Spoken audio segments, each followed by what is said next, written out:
காஞ்சிபுரம் புத்தக திருவிழா மிக சிறப்பாக நடைபெற்று வருகிறது. இதற்கு மிக முக்கிய காரணமாக இருக்கக்கூடிய மாவட்ட ஆட்சித்தலைவர் உள்ளிட்ட புத்தக கண்காட்சி நிர்வாகிகள், இங்கு வந்து உரையை கேட்பதற்காக வந்திருக்கக்கூடிய நண்பர்கள், வாசகர்கள் எல்லோருக்குமே என்னுடைய அன்பையும் நன்றியும் அதில் தெரிவிக்கிறேன். என்னுடைய பள்ளி நாட்களில் நான் இதுபோல் ஒரு போட்டி ஒன்றில் கலந்து கொண்டு அண்ணா பேசுகிறேன் அப்படிங்கிறதுக்காக எனக்கு ஒரு சிறிய புத்தகம் பரிசு கொடுத்தேன். அது வந்து பாரதியாரினுடைய கவிதைகள் அப்படிங்கிற ஒரு சின்ன புத்தகம். ஒரு 5ஆம் வகுப்பு 6ஆம் வகுப்பு படிக்கக்கூடிய ஒரு மாணவன் கையில் பாரதி புத்தகம் வந்தபோது அந்த புத்தகத்தை படித்தேன். அந்த புத்தகத்தில் இருக்கிற கவிதைகள் எனக்காகவே எழுதப்பட்டது போல, என்னிடமே அவர் பேசுவது போல நான் உணர்ந்தேன்.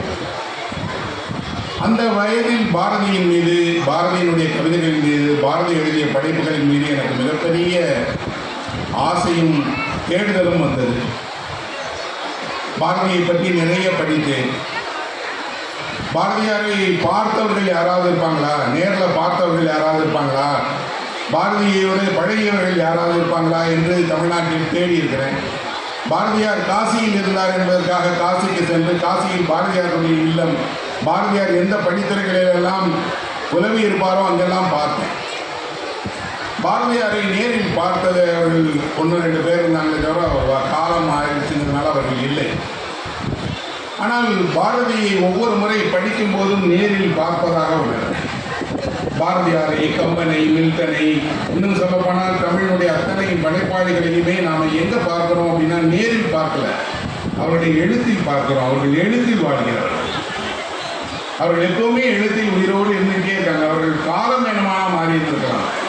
கம்பன் என்று இல்லாமல் இருக்கலாம், பாரதி இல்லாமல் இருக்கலாம், ஒரு புதுமை பித்தன் இல்லாமல் இருக்கலாம், ஒரு ஜானகிராமனை நேரில் நாம் பார்த்தில்லாமல் இருக்கலாம். ஆனால் அவர்களுடைய படைப்புகளை படிக்கும்போது, அவருடைய கதையை, கவிதையை படிக்கும்போது அவர்கள் நேராக நம்மோடு இருக்கிறார்கள், நேராக நம்மோடு பேசுகிறார்கள். எழுத்தில் வாழ்பவர்களுக்கு வயதாவதே கிடையாது நண்பர்கள். அவர்கள் என்றைக்கும் இளமையாக இருந்துகிட்டே இருக்கிறாங்க. நான் சிறு வயதில் காமிக்ஸ் புத்தகம் ஒன்று படித்தேன். அதில் இரும்பு கை மாயாவின்னு ஒரு கதாபாத்திரம் வரும். அந்த இரும்பு கை மாயாவி நான் படிக்கிற காலத்தில் அவருக்கு இளமையான தோற்றத்தில் வரைந்திருப்பாங்க. அந்த வயதிலிருந்து எனக்கே இப்போ ஒரு 40 வயது கூடியிருச்சு. ஆனால் அந்த இரும்பு கை மாயாவிக்கு அந்த வயது கூடாது. அவர் இன்றைக்கும் அதே இளமையோடு அப்படியே அதே கதாபாத்திரமாக இருக்கிறார். கதாபாத்திரங்களுக்கு வயதாகாது. அதே போலதான் எழுத்தாளர்களுக்கும் அவர்கள் வாழ்நாள் வேண்டுமானாலும் முடிந்திருக்கலாம். ஆனால் எழுத்தில் அவர்கள் நித்திய ஜீவியாக எப்போதுமே இருந்துகிட்டே இருக்கிறார். இலக்கியம் உள்ளவரை அவர்களுக்கான இடம் எப்போதும் இருக்கும். அதே இளமையோடு, அதே புதுமையோடு, அதே புதிய உத்வேகத்தோடு இருப்பார்கள். அப்படி வாரா எழுதிய பாரதி என்ற ஒரு புத்தகத்தை பற்றி தான் நான் இங்கே சொல்ல விரும்புகிறேன். வாரா என்பவர் வந்து பாரதியாரோடு நெருங்கி பழகியவர். புதுச்சேரிக்கு சென்று புதுச்சேரியில் பாரதியார் இருந்தபோது நேரே பார்த்து பழகி அவர் உடன் இருந்து துணை செய்தவர். அவர் பாரதியாருடைய வாழ்க்கை வரலாறு ஒன்றை ஒரு புத்தகமாக எழுதியிருக்கிறார். சின்ன புத்தகம் தான், 120 பக்கம் உள்ள சின்ன புத்தகம் தான். அதுதான் பாரதிக்கு எழுதப்பட்ட வாழ்க்கை வரலாற்றிலே மிகச்சிறந்த புத்தகம்னு சொல்லுவார். இன்னும் சொல்லப்போனால் பாரதியை ஒருவர் தெரிந்து கொள்ள வேண்டும் என்றால் நீங்கள் அந்த ஒரு புத்தகத்தை படிங்க. இந்த கண்காட்சியை கூட அந்த புத்தகம் கிடைக்கிறது. அந்த வாராவினுடைய பாரதியை நீங்கள் படித்தால் பாரதி எப்படி பேசுவார், எப்படி சாப்பிடுவார், எப்படி நடந்து கொள்வார், எப்படி நண்பர்களோடு இருப்பார், எப்படி வெளியே செல்வார், என்னெல்லாம் பாரதி செய்வார் என்பதை எல்லாமே உங்கள் கண்ணு முன்னாடி ஒரு திரைப்படம் பார்ப்பது போல. பாரதியாரை பார்ப்பதற்காக புதுச்சேரிக்கு போகிறார். பாரதியார் ஏன் புதுச்சேரியில் இருந்தார்? அவரை ஆங்கில அரசு கைது செய்வதற்காக துடித்திருந்தார். அவர் ஆங்கிலேயர்களுக்கு எதிராக இருப்பார் என்பதற்காக அவரை கைது செய்து சிறையில் அடைக்கி காத்திருந்தார். அவர் புதுச்சேரியில் அடைக்கலமானார். புதுச்சேரி பிரான்சினுடைய தேசத்தினுடைய மாநிலம். அதனால் அங்கே அவரை கைது செய்ய முடியாது பிரிட்டிஷ் படை. வாரா அவரை பார்ப்பதற்காக போகிறார். வாரா படித்தவர், நன்றாக ஆங்கிலம் பேசக்கூடியவர். பாரதிக்கும் ஆங்கிலம் தெரியும், சமஸ்கிருதம் தெரியும், இந்தி மொழி தெரியும். இன்னும் சொல்லப்போனால் பல மொழிகளில் கற்றுத்தறிந்த பண்டிதர் தான் அவர். வாரா பார்க்க போன உடனே பாரதியிடம் ஆங்கிலத்தில் பேச தொடங்குகிறார். மட என்ற ஆங்கிலத்திலே சொல்கிறார். பாரதியார் உடனே அவருடைய நண்பரை அழைத்து சொல்றார், ஆங்கிலத்தில் பேசுகிறார்கள். தமிழர்கள் ஒருவரோடு ஒருவர் சந்திக்கும் போது இன்னும் எவ்வளவு காலத்துக்கு தான் ஆங்கிலத்தில் நாம் பேசிக் கொண்டிருப்போம் அப்படின்னு கேட்கிறார். கேட்பதை விட ரொம்ப அழகான ஒரு வரியை பாரதியார் சொல்கிறார், மறக்கவே முடியாத வரி. நாடு விடுதலை ஆவதற்கு முன்பு நாக்கு விடுதலை ஆக வேண்டும் என்று சொல்கிறார். இன்றைக்கு நாம் நாக்கை தான் சிறை வைத்து வைத்திருக்கிறோம். சின்னஞ்சிறு குழந்தை 3 வயசு 4 வயசு, அந்த குழந்தை வீட்டில் பேசுகிற மழலையே அவ்வளவு அழகானது. அந்த வயதில் அந்த குழந்தைக்கு ஆங்கிலம் தான் படிக்க வேண்டும், ஆங்கிலம் தான் பேச வேண்டும், ஆங்கிலத்தில் தான் அது சிந்திக்க வேண்டும் என்று சொல்றோம். ஆங்கிலம் தவறானதல்ல, ஆங்கிலம் அல்ல, உலகத்தினுடைய எல்லா மொழிகளையும் நாம் கற்று தேர்ந்து கொள்ளலாம். ஆனால் 2000 வருட பாரம்பரியமிக்க ஒரு மொழியை சேர்ந்தவர்கள் நாம், அந்த இனத்தை சேர்ந்தவர்கள். தமிழ் மொழி அறியாமல் ஒரு தமிழ் பிள்ளை இருக்கிறது என்றால் அது வருத்தமானது இல்லையா? நான் ஒரு பள்ளியினுடைய நிகழ்ச்சிக்கு சென்றிருந்த போது 2 பிள்ளைகள் எங்கே வந்து தமிழ் தாய் வாழ்த்து பாடினாங்க. நான் பெருமிதத்தோடு இருந்தேன். அது ஒரு ஆங்கில வழி பள்ளி, ஆனாலும் பரவாயில்லையே, அவர்கள் தமிழில் பாடுறாங்களே அப்படின்னு. பாதி பாடலில் அந்த பிள்ளைங்க அப்படி பாட்டை நிறுத்திட்டாங்க. பாதி பாடலில் அவங்க பாட்டை நிறுத்திட்டு திரும்பி பார்த்தாங்க. ஏன்னா அவங்க வைத்திருந்த காகிதம் கீழே விழுந்துச்சு. அவர்களுக்கு காகிதத்தை பார்த்து தான் படிச்சிருக்காங்க. பரவாயில்ல, தப்பு இல்லை, குழந்தைகள் தானே. அந்த காகிதம் என் காலடியில் விழுந்தோடனே நான் எடுத்து பார்த்தேன். அவர்கள் தமிழ் தாய் வாழ்த்தை ஆங்கிலத்தில் எழுதியிருந்தாங்க. அவர்களுக்கு தமிழில் தமிழ் தாய் வாழ்க்கை எழுத தெரியவில்லை. ரொம்ப வருத்தமாக இருந்தது. இந்த பிள்ளைகள் எல்லாம் லண்டனில் படிக்கலை, அமெரிக்காவில் படிக்கலை, நம்ம ஊரில் நம்ம வீட்டில் நம்மளுடைய சொந்த பிள்ளைகள் தான் இந்த இன்னொரு மொழி கற்கிறார்கள். தப்பே இல்லை. ஆனால் அந்த மொழிக்கு நம் நாக்கை அடிமைப்படுத்தி விட்டோம் என்பதுதான் சரி. ஒருவரை ஒருவர் சந்தித்துக் கொள்ளும் போது ஆங்கிலம் அல்ல, உலகத்தில் எந்த மொழி பேசுகிறவராக இருந்தாலும் சொந்த மொழியில் தான் இன்னொருவரோடு பேசுகிறார். சீனர்கள் எங்கே சந்தித்துக் கொண்டாலும் சீன மொழியில் தான் பேசுகிறார்கள். பிரெஞ்சுக்காரர்கள் எங்கே போனாலும் பிரெஞ்சு மொழியில் தான் பேசுகிறார்கள். ஆனால் தமிழர்களுக்கு தான் ஒரு தாழ்வு மனப்பான்மை. 2 தமிழர்கள் ஆங்கிலத்தில் பேசினால் உயர்வாகவும் தமிழில் பேசினால் சாதாரணமாகவும் நினைக்கிறாங்க. அப்படி அல்ல நண்பர்களே. தமிழ் ஒரு பெருமைக்குரிய மொழி, செம்மொழி, 2000 வருட பாரம்பரியமும் இலக்கியமும் தொடர்ச்சியும் உள்ள மொழி. இந்த மொழியை பேசும்போதெல்லாம் நாம் பெருமையோடு பேச வேண்டும். நாம் பேசுகிற இதே சொற்களை கொண்டுதான் திருவள்ளுவர் எழுதினார், இதே சொற்களை கொண்டுதான் கம்பர் எழுதினார், இதே சொற்களை கொண்டுதான் சங்க இலக்கியம் படைக்கப்பட்டிருக்கிறது. நீங்கள் உங்கள் மொழியின் வழியாக ஒரு மாபெரும் தொடர்ச்சியை கைக்கொள்கிறீர்கள் தெரியும். அந்த புத்தகம் சின்ன புத்தகம்னாலும் அந்த புத்தகத்துக்குள்ளாடி பாரதியாருடைய எல்லா விஷயங்களும் வருகிறது. பாரதியார் நண்பர்களோடு எப்படி பழகுவார், வீட்டுக்கு வரக்கூடியவர்களை எப்படி உபசரிப்பார், ஒருவரை பார்த்து சொல்வதாக இருந்தால் எப்படி செய்வார் என்று என் வாழ்க்கையில் நான் மறக்கவே முடியாத ஒரு காட்சியை அந்த புத்தகத்தில் படித்தேன் என்றது. அது என்ன அப்படின்னா, 8-9 மாதங்களாக அவர் வாடகை கொடுக்கல. வாடகை கேட்டு வீட்டு உரிமையாளர் வந்து பாரதியார் வீட்டு வாசலில் நிற்கிறார். வந்து நின்னால் நமக்கு என்ன இருக்கும்? வீட்டு உரிமையாளர் வாடகை கொடுக்காம திட்டுவார்.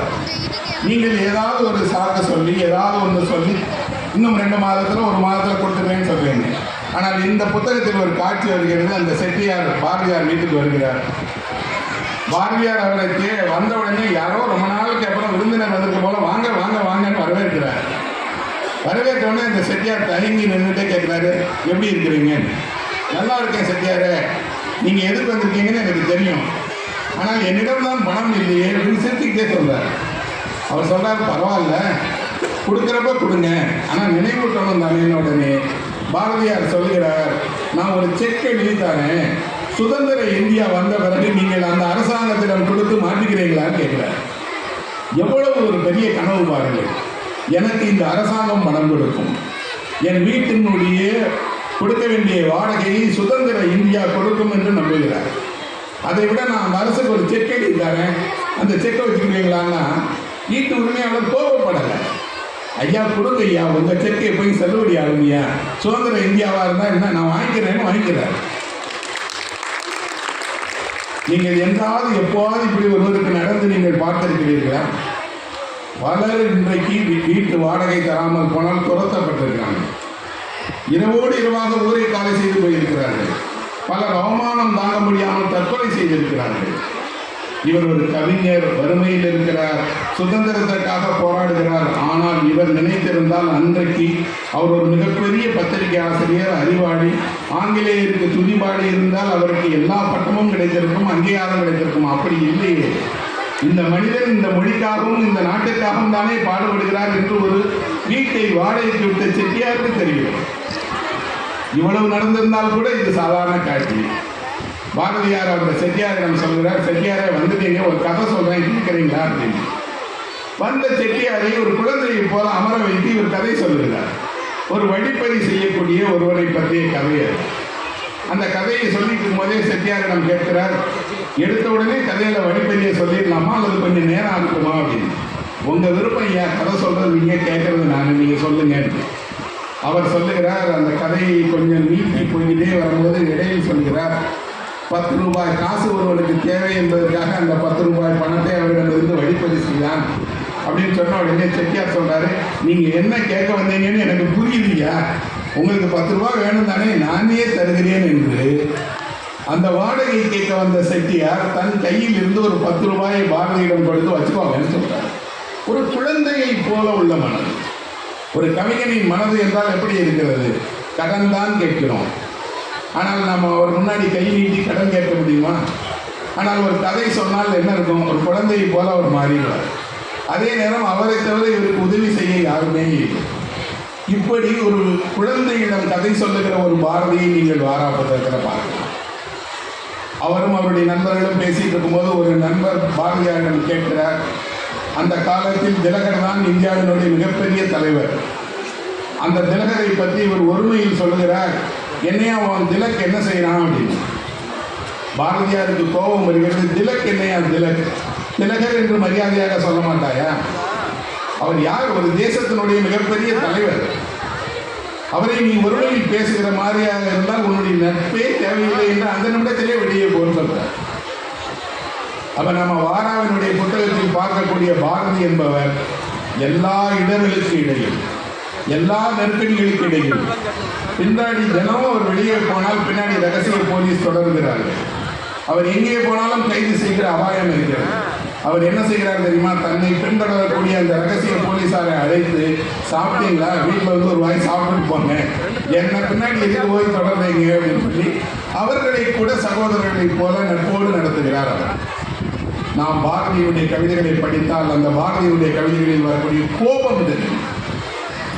என்னை சுடர் மிகு அறிவுடன் படைத்து விட்டாயே என்று அந்த சுடர் மிகு அறிவோடு இருக்கக்கூடிய ஒருவனுடைய கோபம், அதே நேரத்தில் காதல், அன்பு, தேசபக்தி என்று அவருடைய எல்லா உணர்ச்சிகளும் தெரியும். ஆனால் அவருக்குள்ள இருக்கக்கூடிய கேலியும் கிண்டலும் தெரியாது. பாரதியார் கேலி செய்யக்கூடியவரா, கிண்டல் பண்ணக்கூடியவரா, எப்படி கேலி கிண்டல் செய்வார் என்று தெரியாது. ஒரே ஒரு சிறு புத்தகம் இருக்கிறது நம்முடைய சின்ன சங்கரன் கதை. அந்த சின்ன சங்கரன் கதை என்பது ஒரு 30 பக்கம் இருக்கக்கூடிய ஒரு சின்ன புத்தகம். நீங்கள் அந்த ஒரு புத்தகத்தை படித்தால் பாரதியாருடைய கேலி கிண்டல், பாரதியாருக்குள் இவ்வளவு பெரிய நகைச்சுவை உணர்வான்னு யோசிப்பீங்க.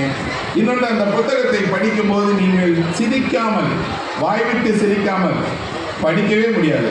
ஒரு பக்கம் படித்தீங்கன்னா மூடி வச்சிருந்தீங்களே உங்களுக்கு சிரிச்சுக்கிட்டே இருப்பீங்க. அவ்வளவு கேலி, அவ்வளவு சிறப்பு, அவ்வளவு மகிழ்ச்சி. அவர் எதையெல்லாம் கேலி செய்கிறாரோ அதெல்லாம் வெறும் கேலி அல்ல, அவருக்கு இருந்த கோபம், தன்னை இப்படியெல்லாம் நடத்துகிறார்களே என்று. அவர் அந்த கதையில் அந்த சின்ன சங்கரன் என்று தன்னுடைய சுயசரிதையைத்தான் எழுதியிருக்கிறார். ஆனால் தன்னையே ஒரு சுயசரிதையை எழுதுகிற போது ஒரு கேலியாக வைத்துக்கொண்டு, ஒரு கதாபாத்திரமாக வைத்துக்கொண்டு எழுதுகிறார். எழுதுகிற போது அவருக்கு பாருங்க, அந்த சின்ன சங்கரன் கதையில் ஒரு ஜமீன்தார் வர்றார். அந்த ஜமீன்தார் எப்படிப்பட்டவர் என்றால் சேவல் சண்டை விடுவதில் ஆர்வமானவர். ஜமீனுக்கு சேவல் இருக்கிறது, சேவலை சண்டைக்கு விடுவார்கள். அந்த ஜமீன் சேவலை சண்டைக்கு விடும் போது வழக்கமாக சேவல் சண்டையில் ஜமீன் சேவல் ஜெயிச்சிருச்சுன்னா ஜமீன்தார் என்ன பண்ணுவாராம்? கெட்ட கெட்ட வார்த்தையில திட்டி தான் பாராட்டுவாராம். அவருக்கு பாராட்டுவது என்றால் நல்ல சொற்களை கொண்டு பாராட்ட தெரியாதாம். இருக்கிற எல்லா கெட்ட வார்த்தையும் பயன்படுத்தி அவர் பாரதியார் சொல்கிறார், அந்த சேவலுடைய தந்தை, தாய், பாட்டன், கூட்டன் வரை அத்தனை பேரையும் கேவலப்படுத்தி அது வெல்லட்டும் வெல்லட்டும் என்று அந்த ஜமீன்தார் சொல்லுவார். ஆனால் முடிவில் அந்த சேவல் அல்ல வெல்வது, எதிரியினுடைய சேவல் வென்றோம். எதிரியுடைய சேவல் வென்ற உடனே அந்த வென்ற சேவலை கொண்டு போய் ஜமீன்தார் காலடியில் வைத்து, ஐயா நீங்களே வாங்கிக்கோங்கன்னு சொல்லுவாங்க. அவர் உடனே வாங்கி கொண்டு அன்றிலிருந்து அது அரண்மனை சேவலாக, ஜமீன்தாருடைய சேவலாக மாறுகிறோம். எவ்வளவு சிறந்த சேவலாக இருந்தாலும் அது அரண்மனை சேவலாக, ஜமீன்தார் சேவலாக மாறிய பிறகு அது சண்டையில் தோற்றுத்தான் போகும். காரணம், அந்த சேவலுக்கு கொடுக்கப்படக்கூடிய உபசரிப்பு. அந்த சேவலை அப்படியெல்லாம் கவனித்து அதை சண்டை சேவலை சாப்பாட்டு சேவலாக மாற்றிடுவாங்க.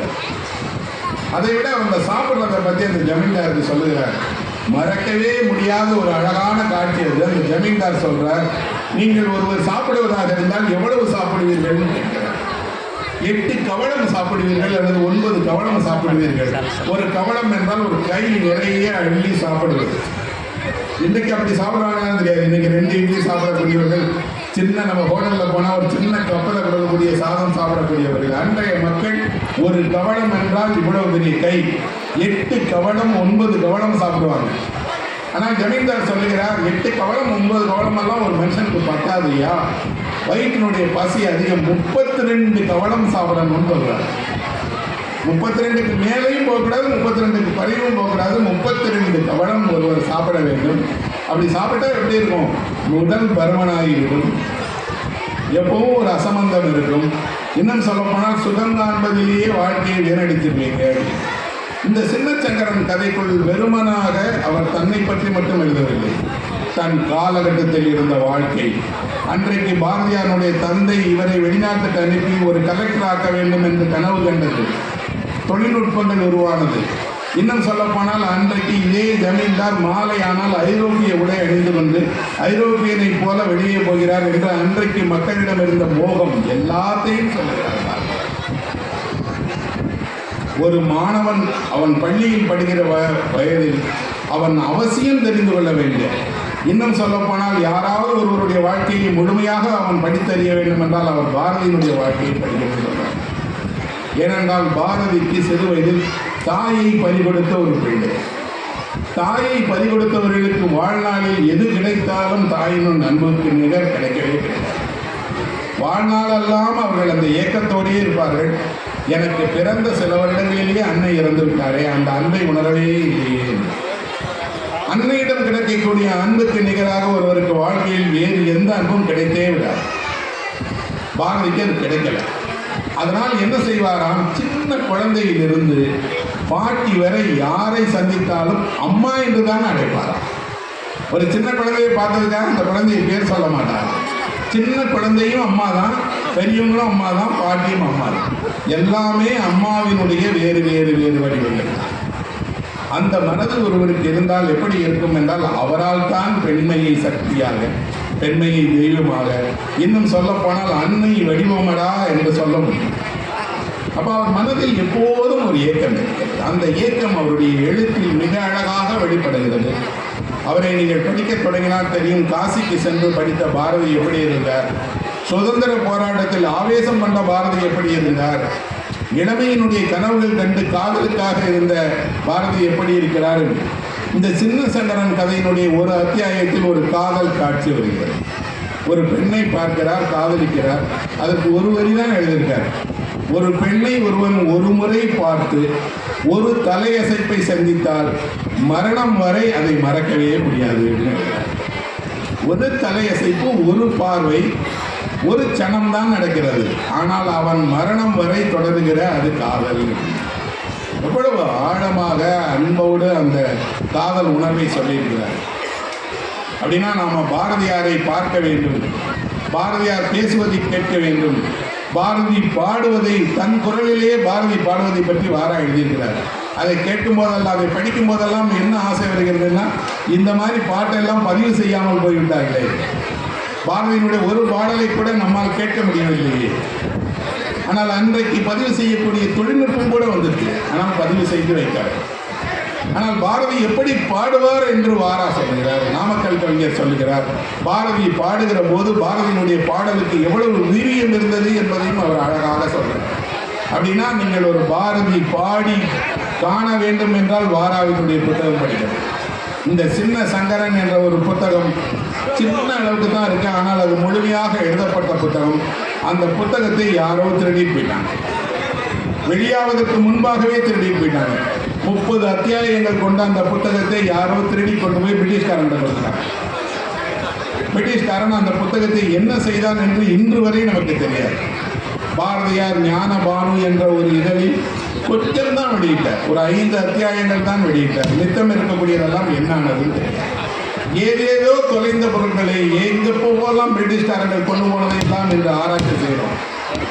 ஆனால் இந்த சின்னச்சங்கரன் கதையினுடைய முழுமை எங்கே இருக்கிறது, யார் வைத்திருக்கிறார்கள், எந்த அதிகாரியினுடைய பெட்டகத்தில் போய் அந்த சின்னச்சங்கரன் கதை தொலைந்தது என்று தெரியாது. ஆனால் முழு கதையும் இல்லை. இதை யார் எடுத்து போய் பிரிட்டிஷ்காரங்கிட்ட கொடுத்துருப்பாங்க? முருகேசன் என்று அவர் வீட்டில் இருக்கக்கூடிய பணியாளர் எடுத்துட்டு போயிட்டாருன்னு எல்லாரும் சொல்றாங்க. அந்த பணியாளர் பாரதி வீட்டில் வேலை செய்தவர்.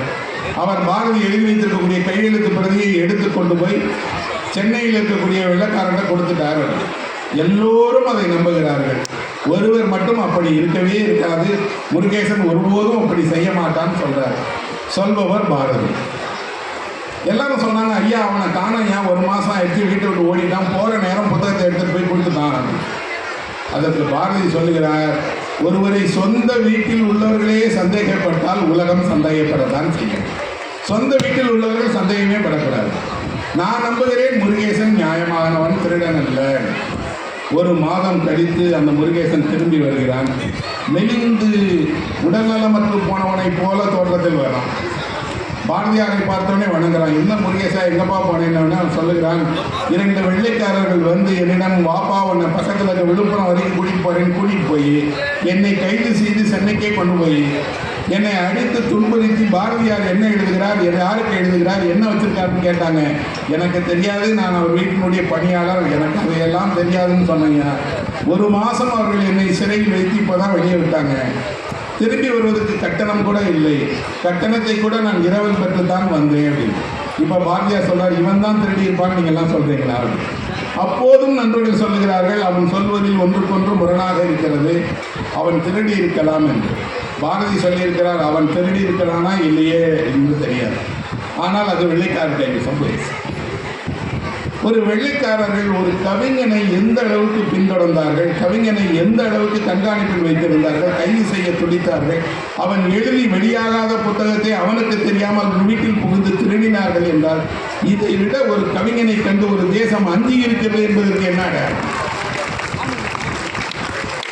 இந்த புத்தகம் வெளியாகிவிட்டார், கவிதை வெளியாகிவிட்டார், அதை மக்கள் படிப்பார்கள், சுதந்திர போராட்டம் தீவிரமாகிவிடும் என்று ஒரு கவிஞனை கண்டு பயந்தார்கள். அப்போ பாரதியாருடைய அந்த சின்ன சங்கரன் கதை என்பது இன்று வரை காணாமல் போன ஒரு பொக்கிஷம் தான். ஏதேதோ கடலுக்கு கீழே எல்லாம் நம்ம அகழ்வாய்வுகள் பண்ணி புதைந்த நம்ம வரலாற்றை தேடுகிறோம். ஆனால் நம் கண் முன்னாலேயே ஒரு புத்தகம் காணாமல் போயிடுச்சு. வெள்ளைக்காரர்கள் தான் எடுத்துட்டு போனாங்கன்னு தெரியுது. எந்த அதிகாரியினுடைய எந்த பெட்டகத்தில் எங்கே இருக்கிறது, யார் மறைத்து வைத்திருக்கிறார்கள், காலம் வெளிப்படுத்தவே இல்லை. ஒருவேளை என்றாவது கண்டறியப்படலாம். ஆனால் இந்த எழுத்தின் சின்ன அளவுக்கு வெளிப்பட்டாலும் அதில் முழுமையாக பாரதி வெளிப்பட்டார். முழுமையாக அவர் மனது வெளிப்படுகிறது. அவருடைய மனைவி, பிள்ளைகள், அங்கு இருந்த வாழ்க்கை, புதுச்சேரி எல்லாமும் வெளிப்படுகிறது. ஒன்றை நேரில் பார்ப்பதற்கும் புனைவில் பார்ப்பதற்கும் எழுத்தில் பார்ப்பதற்கும் வேறே இல்லை, இரண்டும் ஒன்றுதான். உலகினுடைய மிகச்சிறந்த படைப்புகள் எல்லாம் இன்றைக்கும் இருப்பதற்கு காரணம் அதில் வரக்கூடியவர்களை நம்மால் நேராக பார்க்க முடியும். ஒரு கற்பனையான ஒரு கதை இருக்கிறது. அந்த கதையில் வேறு கிரகத்திலிருந்து பூமிக்கு ஏலியன்ஸ் சொல்லப்படக்கூடிய விண்வெளியை சேர்ந்தவர்கள் வந்தாங்களாம். பூமியில் இருக்கக்கூடிய மிக அபூர்வமான ஒன்று எங்களுக்கு வேண்டும் என்று ஏதேதோ தேடி இருக்கிறாங்க. தேடி முடித்த போது அவர்கள் கண்டுபிடித்தார்களாம், இந்த பூமியில் இருக்கக்கூடியதில் மிக அதிசயமான ஒரு பொருள் ஷேக்ஸ்பியருடைய நாடகங்கள். அந்த ஷேக்ஸ்பியருடைய நாடகங்களுக்கு இணையாக எந்த கிரகத்திலும் யாரும் எழுதியது இல்லை என்று அந்த விண்வெளியை சேர்ந்தவர்கள் ஷேக்ஸ்பியரை எடுத்துட்டு போயிட்டாங்கன்னு ஒரு கதை இருக்கு. அந்த விண்வெளியில் உள்ளவர்கள் தேடினார்களா இல்லையா என்று தெரியாது. ஆனால் உலகம் முழுவதும் ஷேக்ஸ்பியர் சென்றிருக்கிறார், தமிழுக்கு சென்றிருக்கிறார். நாம் பள்ளியில் படித்திருக்கிறோம், பாடமாக இருக்கிறோம், எங்கள் வகுப்பில் நாடகமாக போட்டிருக்கிறார்கள், கல்லூரியில் வகுப்பில் எல்லா நாடுகளிலும் ஷேக்ஸ்பியர் நடிக்கப்பட்டிருக்கிறார். அந்த ஷேக்ஸ்பியர் ஒரு நாடகம் எழுதியிருக்கிறார். ஏத்தன்ஸ் நகரத்தில் வசிக்கிற டைமண்ட் என்று சொல்லப்படக்கூடிய ஒருவனை பற்றிய கதை. அந்த டைமண்ட்ங்கிறவன் யார் அப்படின்னா, அந்த ஊரில் இருக்கக்கூடிய மிகப்பெரிய பணக்காரன், எல்லா வசதிகளும் பெற்ற ஒரு பெரிய ஆள். ஆனால் அவன் மிகப்பெரிய மனதோடு, மிகப்பெரிய உபசரிப்போடு உள்ளவன். யார் வந்தாலும் உதவி செய்வான். எல்லா நாளும் அவன் வீட்டில் விருந்து நடக்கும். அந்த விருந்துக்கு வரக்கூடியவர்களை உபசரித்து, அன்பு காட்டி, பரிசு கொடுத்து, தேவையான எல்லா உதவிகளும் செய்வான். ஊரே சொல்ல, என்ன அப்படி கொடுத்துக்கிட்டே இருக்கிறாரே. அவன் கொடுக்க கொடுக்க கொடுக்க தேவை இருக்கிறவர்களுக்கு மனது சந்தோஷம் அடைகிறது இல்லையா, இருக்கட்டும் கொடுப்பான். அவனிடம் ஒருவன் வேலை பார்க்கிறான். அந்த வேலை பார்ப்பவனுடைய மகளுக்கு திருமணத்திற்கு ஏற்பாடு செய்கிறார்கள். அந்த திருமணம் செய்யக்கூடிய மாப்பிள்ளை சொல்றான் அந்த வேலைக்காரனை பார்த்து, உங்ககிட்ட என்ன இருக்குன்னு சொல்லி உன் பொண்ணை எனக்கு கொடுக்குற, ஒன்றுமில்லாதவன் வீட்டு பெண்ணை நான் கட்டிக்கொள்ள மாட்டேன். உடனே அந்த வேலைக்காரனை அழைத்து, உனக்கு பணம் இல்லை என்று தானே உனக்கு சம்பந்தம் பேச மாட்டேங்கிறாங்க, நான் தருகிறேன் பணம் என்று தேவன். அவன் மகிழ்ச்சி அடையிறான், ஐயா என் பொண்ணு கல்யாணத்துக்கு நீங்க இவ்வளவு கொடுக்குறீங்களே, இந்த காரணத்தால் ஒரு திருமணம் இருக்கக்கூடாது வைத்துக்கோ. புலவர்கள் வந்தால் பணம் கொடுப்பாங்க, ஓவியர்கள் வந்தால் பணம் கொடுப்பாங்க. ஒரு நண்பன் கடனுக்காக சிறைப்பட்டிருக்கிறான் என்று தெரிந்த உடனே தன்னுடைய பணத்தை கொடுத்து சிறையில் ஒரு நண்பன் வாழக்கூடாது என்று அனுப்புவான். அன்றாடம் அவன் வீட்டு கதவு இரவு திறந்திருக்கும். ஊரில் இருக்கக்கூடிய எல்லோரும் வருவார்கள், சாப்பிடுவாங்க, கொண்டாடுவார்கள். ஒரே ஒரு பணியாளர் மட்டும் சொன்னார், எவ்வளவு பணம் இருந்தாலும் அள்ளி அள்ளி கொடுத்து கொண்டே இருந்தால் போயிடுங்க, கொஞ்சம் கவனமாக இருக்கணும். அப்படின்னா இல்லைப்பா, தேவைப்படுகிறவர்கள் கஷ்டப்படுகிறவர்களுக்கு நாம் செய்யாமல் எப்படி இருக்கோம் அப்படின்ட்டு அவர் சொன்னார். மனிதர்கள் மிகச் சிறந்தவர்கள், அவர்கள் நன்றியோடு இருப்பார்கள், அன்போடு இருப்பார்கள். இவ்வளவு பேருக்கு உதவி செஞ்சிருக்கேன், எனக்கு ஏதாவது ஒன்றுனா விட்டுருவாங்களா அப்படின்னு. காலம் மாறுகிறது, கொஞ்சம் கொஞ்சமாக கடனாளி ஆகிறார். ஒரு நாள் அவர் வெளியே போய்விட்டு வந்தால் வீட்டு வாசல்ல வரிசையாக கடனாங்க. இப்போதே நீ கொடுக்க வேண்டிய கடனை கொடுக்குறாங்க. எவ்வளவு கடன் என்று பார்த்தால் ஏராளமான கடன். இவ்வளவு கடன் ஆனதே எனக்கு தெரியாது என்பது அள்ளி எள்ளி கொடுத்தே இல்லையா, கொடுக்கும் போது உனக்கு தெரியல. இப்போ நண்பர்களை எல்லாம் அழைக்கிறான், எனக்கு இவ்வளவு கடன் வந்துருச்சு, நான் என்ன செய்யறதுன்னு தெரியல. இப்போ கூட நான் வணிகம் செய்து சம்பாதிக்க முடியும், ஏதாவது உதவி செய்ய முடியுமா என்று கேட்டால் ஒவ்வொரு நண்பரும் ஒரு காரணம் சொல்லிட்டு, இப்போ அவசரமாக போக வேண்டியிருக்க, உங்களை சந்திக்க முடியலன்னு சொல்லி பொய் காரணங்கள் சொல்லி விலகி போகிறாங்க. உதவிக்கு யாருமே வரவில்லை. வருகிறவர் எல்லோருக்கும் வாரி வாரி வழங்கிய நாம் ஒன்றை தெரிந்து கொண்டோம். என்ன அப்படின்னா, அவர்கள் பெற்று சென்றார்களே தவிர எவர் மனதிலும் அன்பில்லை, எவரும் நன்றியோடு இல்லை. இப்போ ஒரு அறிவிப்பு கொடுத்தார், இன்றைக்கு என் வீட்டில் இன்னொரு விருந்து நடக்கப் போகிறது, என் விருப்பமானவர்கள் எல்லோரும் வீட்டிற்கு வரலாம் என்று திரும்பி ஒரு விருந்து நடத்துகிறார்.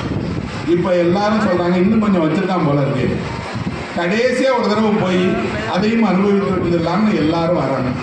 வீட்டில் ஒரு பெரிய மேஜை, எல்லாரையும் வர வைத்து உட்கார சொல்லி சொல்றோம், முன்பு போலவே விருந்துக்கு வந்த எல்லாருக்கும் நன்றி, முன்பு போலவே நான் உங்கள் எல்லோருக்கும் ஒரு சுவையான விருந்து வைத்திருக்கிறேன், நீங்கள் உங்கள் முன்னாடி இருக்கக்கூடிய பாத்திரத்தை திறந்து அந்த உணவை சாப்பிடுங்கிறான். அவர்கள் ஆசையாக பாத்திரத்தை திறந்தால் ஒரு பாத்திரத்தில் கொஞ்சம் கல்லும் வெந்நீரும் இருக்கு. அவன் சொல்றான், நீங்க சாப்பிட வேண்டிய பொருள் கல் தான், உணவு இல்லை, நீங்கள் குடிக்க வேண்டியது வெந்நீர் தான், குளிர்ந்த நீர் அல்ல, இதை சாப்பிடுங்க. அவர்கள் கோவித்துக் கொள்றாங்க. ஏன் கோவித்துக் கொள்றீங்க? நன்றி உணர்வே இல்லாத உங்களுக்கு நான் திரும்பவும் பணம் கொடுத்து திரும்பவும் இருந்து ஒரு பேர் நம்பி வரீங்க பார்த்தீங்களா? ஒருவனை ஏமாற்ற வேண்டும் என்று நீங்கள் முடிவு செய்து விட்டால் கடைசி வரை அவனை ஏமாற்றுறீங்க. இப்போ கூட அவனை விட்டுற மாட்டாங்க, அவன் பழகு போகட்டுமே. இந்த சந்தர்ப்பத்தில் இன்னும் ஏமாற்ற முடியுமா, பறிக்க முடியுமா, பறிக்கிறீங்க, போங்கன்னு சொல்றேன். வாழ்க்கை அவனுக்கு ஒரு பெரிய பாடத்தை புகட்டுகிறது. மனிதர்கள் மீது நம்பிக்கை வைக்காது, மனிதர்கள் நியாயமானவர்கள் அல்ல, உதவி செய்வது தவறான காரியம். இன்னும் சொல்லப்போனால் மனிதர்கள் மிக மோசமானவர்கள். மனிதர்களுடைய மனதில் வஞ்சகமும் துரோகமும் வெறுப்பும் கவலைகளும், இன்னும் சொல்லப்போனால் எல்லா தீய எண்ணங்களும் இருக்கு. இவர்களை நல்லவர்கள் என்று நினைத்து நீ உதவி செய்யாதே.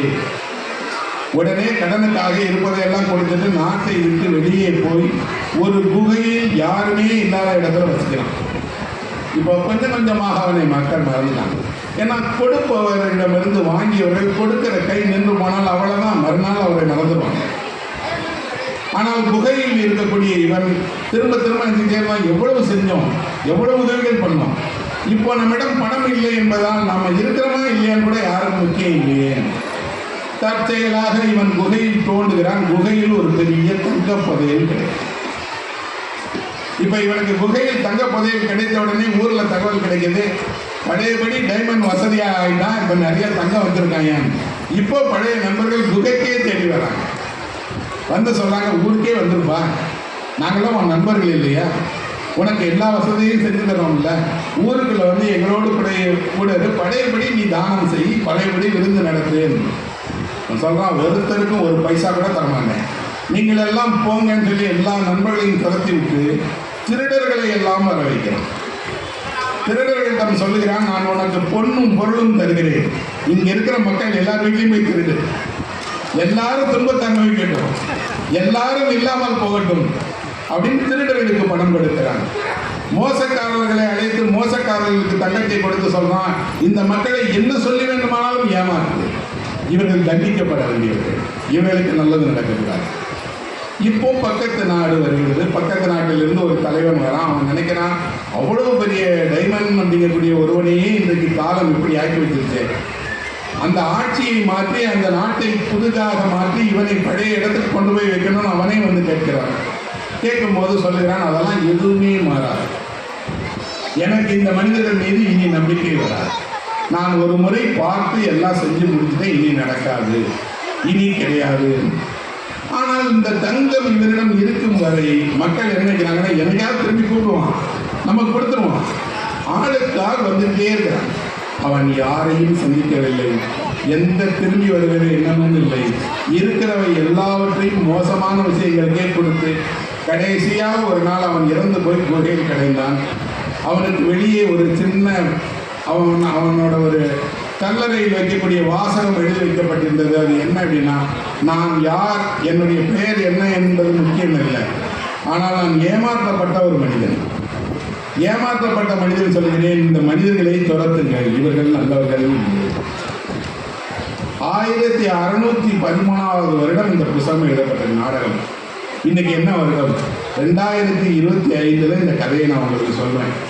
இவ்வளவு வருடத்தில் எவ்வளவு மாறி இருக்கு உலகம். ஆனால் இவ்வளவு வருடத்தில் இது வரக்கூடிய மனிதர்கள் மாறினாங்களா? மாறவே இல்லை.